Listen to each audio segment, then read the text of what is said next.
ఇలా రేవంత్ గారి పాలనతో చూసే వరకల్లా ప్రజలు ఏదైతుందో పెద్ద మనిషి ఆయననే ఉండేదా, కేసీఆర్ గారే నయం ఉండే మంచిగా ఉండే, మళ్ళీ కేసీఆర్ గారి పాలన వస్తేనే మనం బాగుంటుంది అనే ఆలోచనతో మరి ప్రజలు చేరుకున్నారు.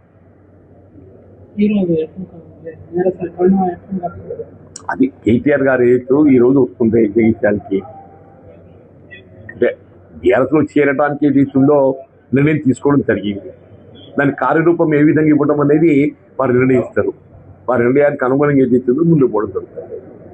ఇలా రేవంత్ గారి పాలనతో చూసే వరకల్లా ప్రజలు ఏదైతుందో పెద్ద మనిషి ఆయననే ఉండేదా, కేసీఆర్ గారే నయం ఉండే మంచిగా ఉండే, మళ్ళీ కేసీఆర్ గారి పాలన వస్తేనే మనం బాగుంటుంది అనే ఆలోచనతో మరి ప్రజలు చేరుకున్నారు. అది కేటీఆర్ గారు ఈ రోజు వస్తుంది జగిత్యాలకి, అంటే బీఆర్ఎస్ లో చేరడానికి ఏది ఇస్తుందో నిర్ణయం తీసుకోవడం జరిగింది. దాని కార్యరూపం ఏ విధంగా ఇవ్వడం అనేది వారు నిర్ణయిస్తారు. వారి నిర్ణయానికి అనుగుణంగా ఏది ఇస్తుందో ముందుకు పోవడం జరుగుతుంది.